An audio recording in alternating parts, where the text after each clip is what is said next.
all of the people who succeeded were people who did what they were told by the tutors and, aligned their work with the tutors. And all the people who were rebellious were just like sidelined.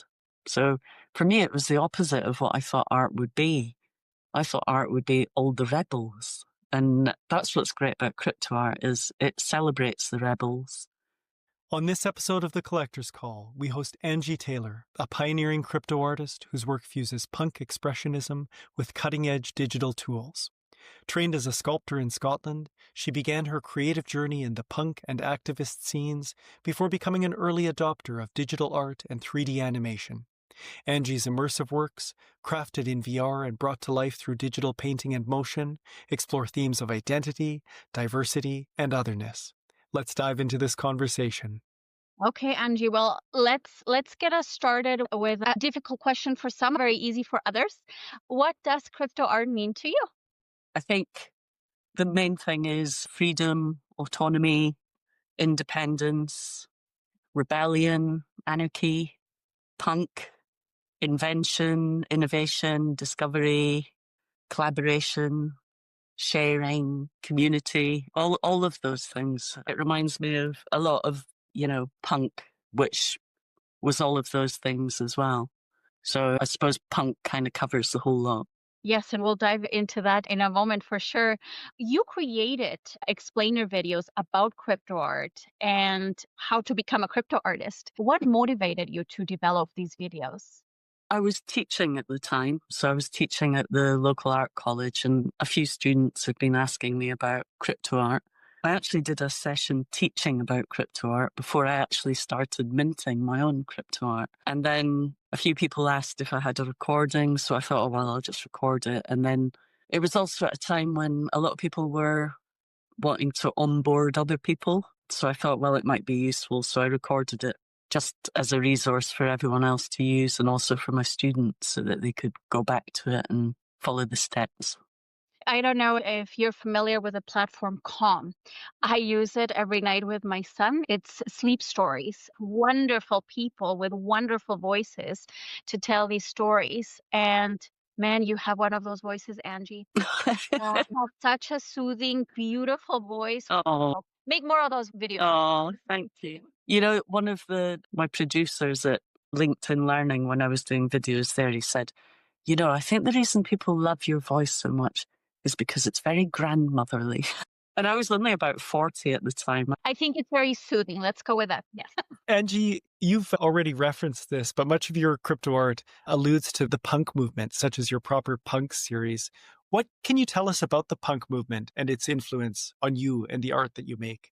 A massive influence, obviously. I think it's kind of weird because I'm probably about, one of the least punk people in some ways. Like I'm not aggressive and people tend to think of like, aggressive, outgoing, extroverted people when they think of punk. And I was very much like introverted into nature, into, riding horses in fields when I was a kid. And then my parents split. My mum left home when I was about 13 and I was just like lost and ended up meeting a friend who was into punk and sort of shared like punk music with me and started like doing my hair and helping me dress up and stuff. And I just loved it. I just like was absolutely hooked and it kind of saved me really.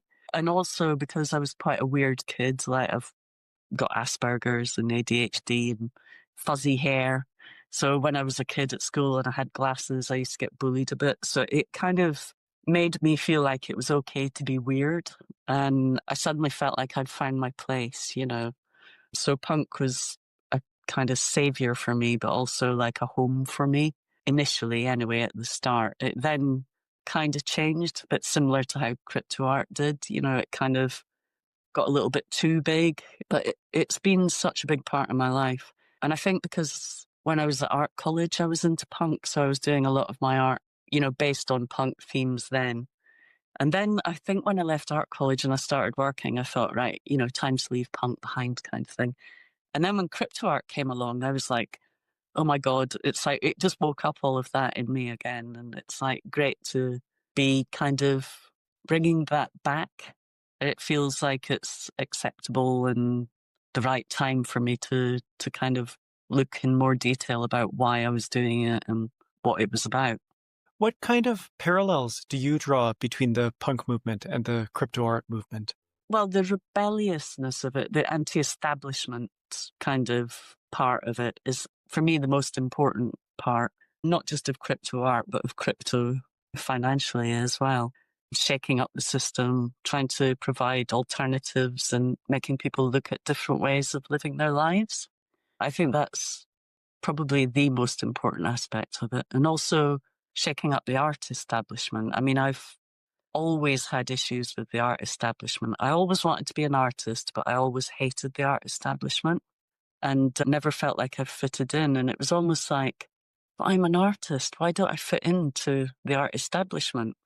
You know, it just didn't, well, maybe I'm not an artist then. Maybe I'm not, the right kind of person for this.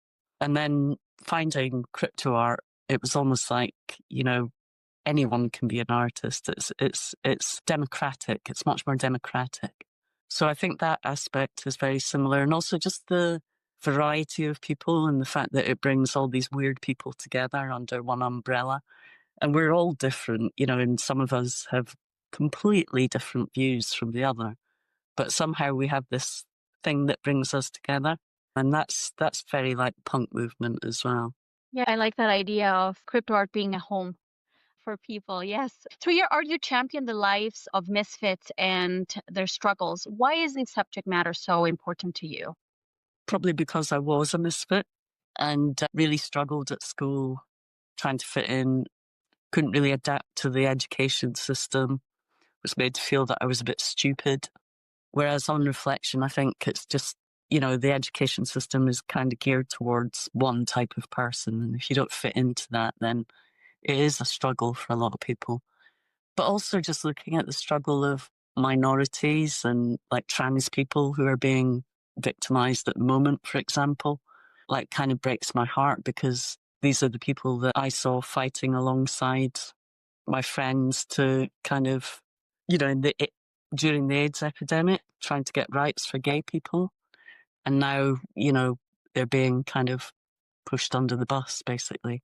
It just breaks my heart when I see marginalized people or minorities being treated badly. I like to not just make art about the cause, but about the person behind the cause as well.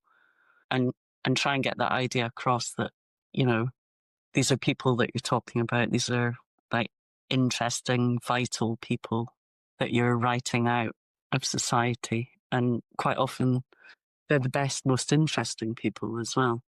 Yes, yeah, and you talk about the subjects in your art, but you're also very vocal on the timeline about supporting people who are marginalized, and you take political stance on social issues.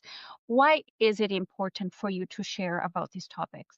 I've always kind of had my heart on my sleeve. I've never been able to be quiet. That was one of the things that held me back at school was I just couldn't stop talking.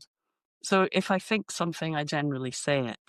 And I think it's a good way to kind of break down barriers with people and find out who your friends are, because there's no point in pretending to be someone you're not, you know. Much better to kind of be open, say what you think, share your views, and then you gradually get the right group of people around you that way. You saying, I've never been able to be quiet. I think that could be a good motto for crypto art as a movement. It's giving voice to the things that need to be said and demand saying. So kudos to you for speaking truth to those issues. In 2020, you launched SheArt, the first exhibition for crypto art women. What did this event entail and why did you create it? We had a Twitter group, a few of us. There was Sparrow and Lenara and Giselle, Lappe Mignon, SheArt, a whole load of us used to chat on Twitter. And there'd been, I think, Coldy and Rob Ness had done some kind of online event, and it had been very, very male. And it had started up this conversation over, we need to have more women represented. So we just started throwing around some ideas of what we needed to do. And I'd got my parcel in crypto voxels. And I kind of wanted to do a gallery. And we started talking about having an exhibition. And I said, well, I could do one in my gallery. And they were like, oh, well, we don't have time and da, da, da, da. And I was like, well, I can put something together in a couple of weeks. And I just felt really enthusiastic about it because I was doing a lot of building in crypto voxels at the time, really enjoying it. I was quite keen to do the music and I was quite happy to get the people together to do it. So I just said, oh, well, I'll do it. And yeah, I just thought, why not? You know, it was something that I thought would be great fun to do, but also would promote art made by women, I suppose. Give us more of a kind of platform. And it was really good. It was great. It was so easy to organize in some ways. It was a lot of work, but it was really easy because everyone was really into it and everyone got their artwork in on time, did everything they needed to do. Yeah, it was kind of a joy to work with that group of people. Yeah, it was from a meaningful place and for a worthwhile cause. And yet the punk movement and crypto art movement are both associated with ideas like nonconformity and diversity, yet the success of women is still an exception rather than the norm. Why do you think this Mm, continues to be the case? I think women's art is perceived to be worth less. Not worthless, but worth less than men. And it's really difficult to break that idea. I think people think that women make art for fun or something and that men make art for, a serious vocation. It just seems to be that there's this obstacle for people. And I think women as well think that. They think that their art isn't worth as much. So they maybe don't promote it in the same way as well. So they don't promote it with as much confidence. And it's almost like apologetic when they share something. And I think that kind of reestablishes that feeling of, oh, it's just a hobby for them, kind of, they're not really that serious.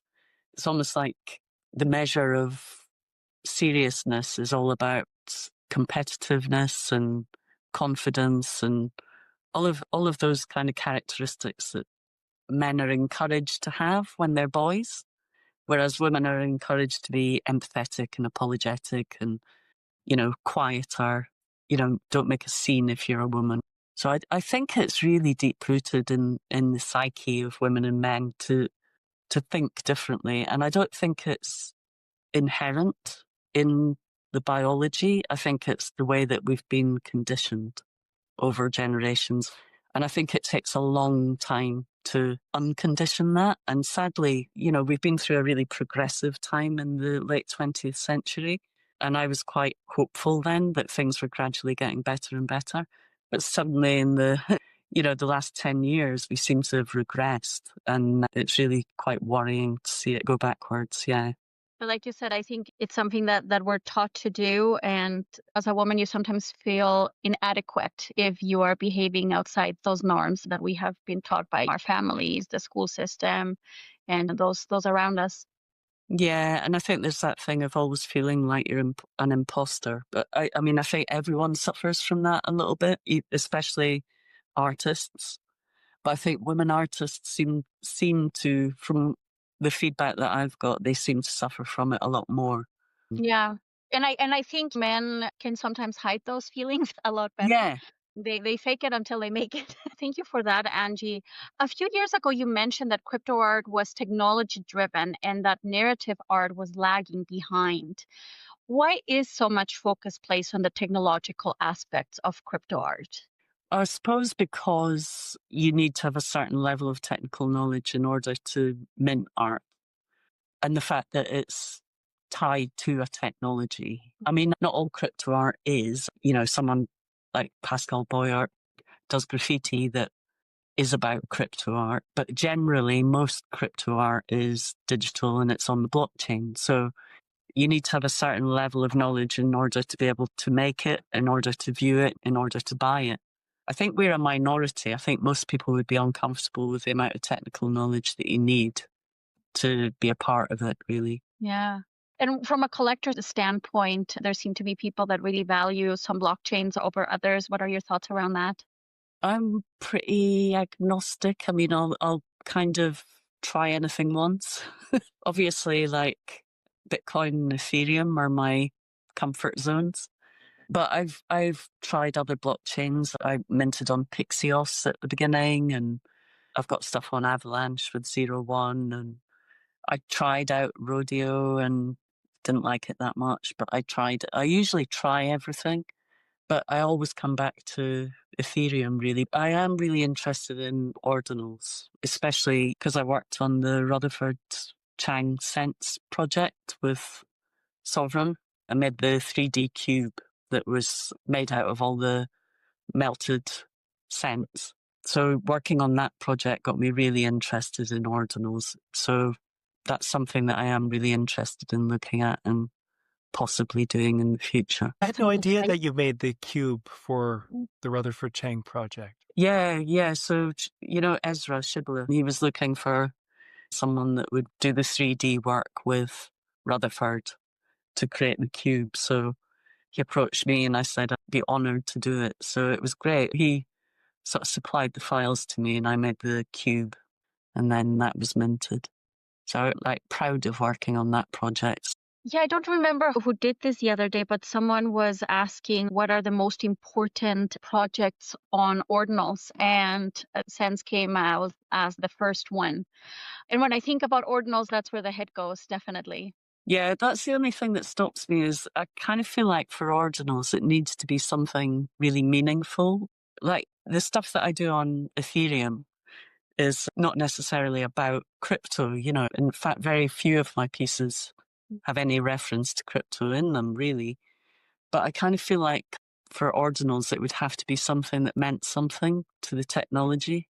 And I think because the restrictions are so tight as well, so it has to be, really small file sizes and there's restrictions on the types of files you can use. So it's almost like it has to be something based around that. So I haven't come up with the right thing yet. That light bulb will go off. Excited to see what that is. And I want to do on-chain art as well. I'm really interested in maybe trying to get the proper punks on-chain, or at least a version of them. So, I mean, you're talking about, all this technology, all the things that you have tried and still want to try. Your background is in sculpture, and this has translated into Cryptoart through your 3D GLB creations. What do you think the future holds for VR and 3D experiences? Well, if you'd asked me that 2 or 3 years ago, I would be saying, metaverse is the future. Everyone's going to be wearing 3D glasses. VR is the best thing that I've ever tried. And it really is amazing and I love it. But I don't think it's going to be adopted as widely as people think, partly for the same reasons that Cryptoart's not being adopted as widely as we thought it would be. And I think it's partly due to the technical aspects of it. Unless VR can become something properly immersive so that you're immersed in it without any bulky equipment or processors being needed, if it's somehow hidden, but I think we're a long, long way off that. I think it's really compelling and engaging for people like us. But in terms of wider adoption, I don't think that's going to be a thing for a long time. However, I could be wrong because AI might speed that up, significantly. I know that Mario Quasimodo, he's been working on some stuff with Comfy UI. So I saw something that he posted yesterday about trying to automate textures into 3D models and things. So, artists are already experimenting with all that stuff in AI. So it could happen quicker than I expect. I'm just not sure that everyone wants to do it. Sometimes I have people around here who I think will be really into that. And I'll say, oh, do you want to try, the VR? And they're just like, nah, I just want to put TV on, watch a film. I think most people want passive entertainment. I think creative people love VR, but I think people who are not really creative just want to be entertained passively. That's an interesting observation. There is a bit of a more active element to many of the ways people engage with crypto art and cryptocurrency. And I think this relates to a question we have for you. You attended art school and have expertise in a wide range of creative technology. You've also offered art training to others. Where does this passion for learning and exploration come from for you? I think part of it comes from ADHD. So I just want to be doing something all the time. And as soon as I stop, I just start, biting my nails, pulling my hair out and feeling anxious. So I just want to be doing stuff all the time. And then my grandfather on my mum's side was really important to me. He was what you call an odd job man in the UK. He was a skilled labourer. He was a roof slater. He used to put tiles on roofs. But he could put his hands to anything, like he could fix anything. And he used to make little toys, and he used to show me how to take things apart and put them back together again. Like he'd fix watches and he'd take his car apart and I would sit and watch him. And I think that really got me into being fascinated with how things work. And it started off with mechanical things, but the digital thing just made sense because it's all about just connecting things together, really. So it's all about connections, and it seemed to translate for me to computers. It feels like that's an element of a number of the people who are drawn towards this space is an eagerness to try things and certainly no fear of wanting to learn, make some mistakes along the way. Yeah, I think for me, the most terrifying thing is not having anything new. Like it's like always chasing something new or something fresh, something that kind of challenges you in some way or makes you have to think about things.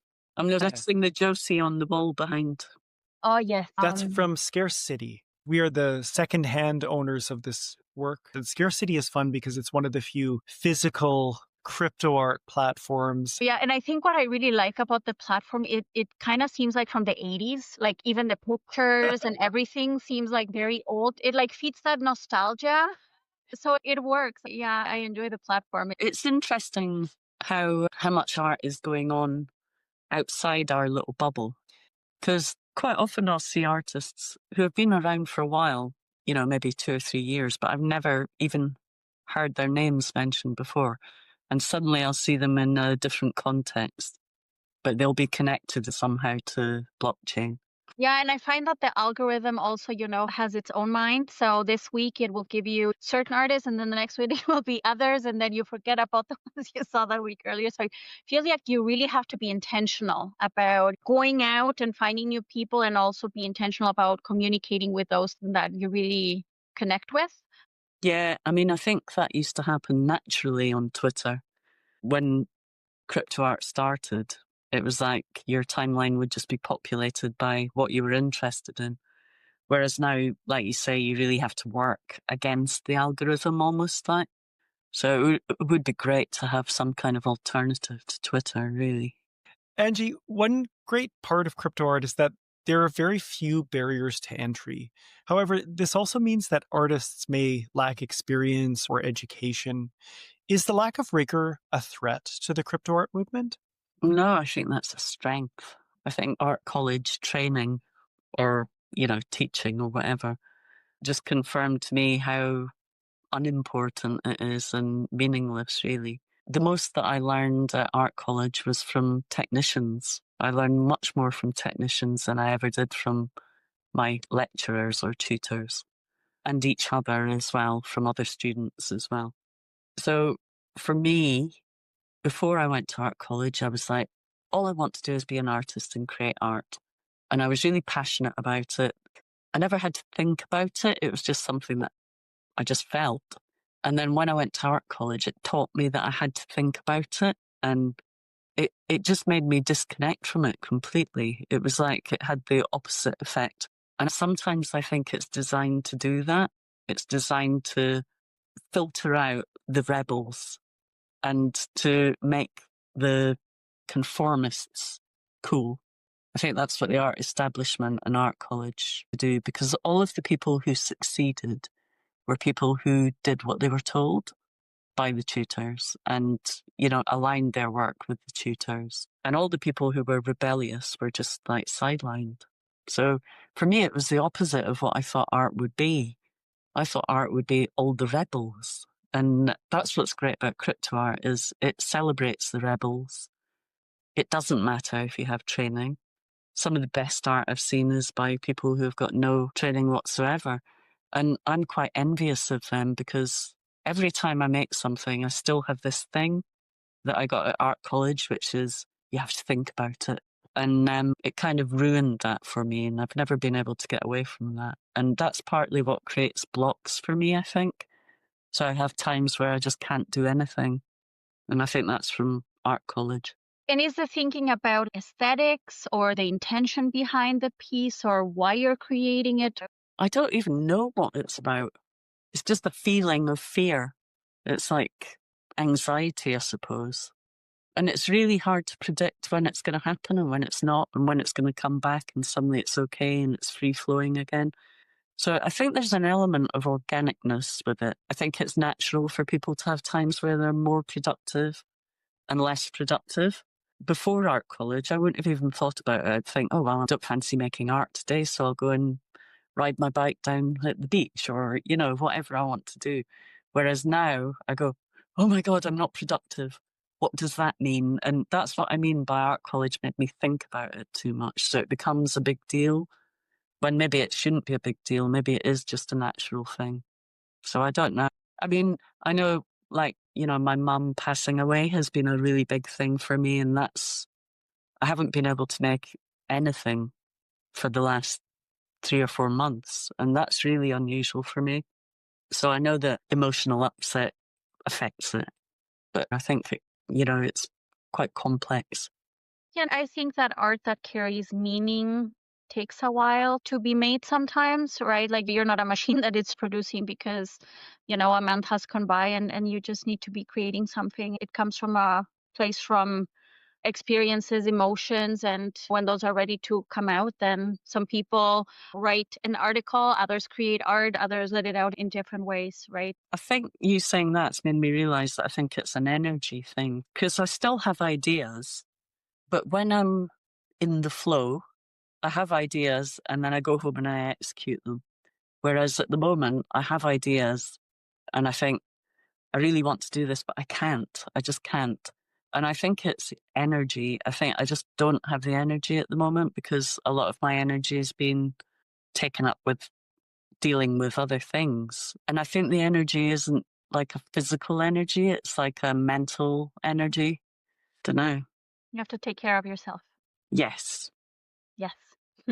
Angie, a bit of a gear shift. What works do you view as essential as part of the story of crypto art? First Supper would be one of them. Pascal Boyart's Liberty Leading the People. I loved Josie's work. I love Miss Al Simpson. Her work, I think, is really important. Bitcoin, Sarah Mahoyas. It's hard when you're put on the spot. I get so scared of missing people out as well. I think the First Supper was really important to me because I'd been in Cryptovoxels and I'd visited a lot of Money's place in Cryptovoxels. And that was what really excited me about getting into Cryptoart was really seeing his work because I really connected with his work immediately. And it didn't take itself too seriously. That's what I really loved about his work. And shortly after that, I think I saw the First Supper and just got that real sense of the community that was involved in crypto art. So for me, that's really important. And just the completely bizarre aesthetic of it, that is just like a mishmash of everyone's styles. I think when I first started, I found it quite hard to get my head around the dankness and the mashup of styles. And as soon as I kind of got it, which was quite quickly, I just loved it. And that kind of epitomizes that for me, that dankness and that mashup kind of feeling of crypto art. And then Pascal Boyart, the whole thing about him being tipped in Bitcoin from people passing by, I found that really moving and really, it felt like something was changing from that piece of art. That was a real paradigm shift, I thought, that piece of art, because you started to see how physical art and blockchain art could be connected. Actually, when I said Bitcoin, I was going to wear my Bitcoin hat today, and I forgot. For the next interview. For the next interview, I've got a bright pink Bitcoin hat that Sarah sent me. So the story behind that was I bought some of her artworks, and she had an exhibition in Paris, and she had promised them one of the pieces that I'd bought and hadn't realised that the day before I'd just bought it. So she just hadn't checked. And then she went on and she was like, someone's bought it. So she sent me an email going, you've bought the piece that I was going to send to Paris. Would there be any chance? And I was like, of course, I'll swap it for another one. Although I didn't want to, because I'd taken ages to pick which one I wanted. And she was so sweet. She swapped it for another one that she chose herself, which meant something to me because she'd chosen it. So that meant something that the actual artist had chosen which one I was getting. And then she sent me this little package that had like a ledger with Bitcoin on it and a hat with Bitcoin on it. And so it was really nice. It was one of those special moments. Yeah, seems like a good deal. People didn't believe that the punk movement would last, yet, here we are. It has endured. Kind of. Do you see a similar future for the crypto art movement? Yeah, I mean, I think punk as it was at the beginning didn't last. It only lasted a very short time. And I think what's left is a kind of idea of that movement. And I think it's a bit the same with crypto art now. What I see as kind of true crypto art probably ended in late 2021, maybe, or it started kind of tailing off then, probably even before that, maybe. And then it became something very much like the punk thing. So it was really kind of powerful and, what's the word? Vital, I suppose. It was really vital. And then it became really too popular. And then somehow it lost that vitality through it being sort of more commercial and more popular. And I think the same thing happened with crypto art. And I don't think it's recovered yet. I think it's like showing signs of recovery maybe at the moment. So I don't know if it will ever get back to where it was. But I think we do have a much more special community than punk had. And I think we've got more chance of sort of getting it back to how it was and making it last than punk did. I think punk was very nihilistic. And I don't think crypto art is as nihilistic as punk was. And what do you think we can do to get us there? It's really difficult because I think the thing that made it really important was the peer-to-peer part of it. And I think sort of, in a way, having platforms and having curation and having exhibitions kind of gets us away from that too much. And I don't know how we can do those things without letting them take over. I think that's what happens. Like at the start, it was artists buying other artists' work and then collectors buying other artists' work, but directly from each other. The platforms coming along was great, obviously, but the curation of the platforms, then that is going to change things. I'm not saying it's not needed because I think there is a place for it, but somehow we've got to figure out a way of those third parties or those middle people not interfering in the essence of the peer-to-peer thing. I mean, I don't think it can survive with just people buying art from each other and sharing stuff on Twitter. There needs to be more than that. We have to change the dynamic somehow so that the institutions like the galleries and the auction houses are not seen as the pinnacle. They're not the powerhouses, if you like, that everyone in that stream is equal. And it's not like that at the moment. It's like, it's a hierarchy and everyone has lists of, top this, top that. We have to lose all of that, I think. We have to lose all of that. And I think I've thought a bit about anonymity as well, about whether that's a good thing.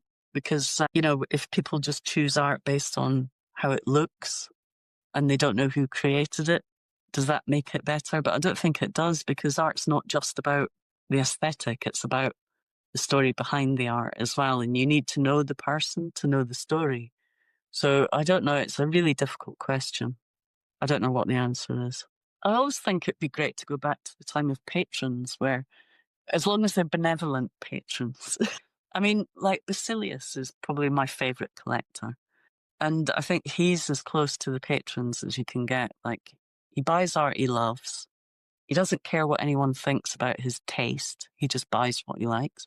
I don't like everything he buys, but I love some of the things he buys. And he's pretty much single-handedly kept this thing going during the last year or two. You know, for a lot of us, he's been there and he's been buying bits and pieces and keeping us all going.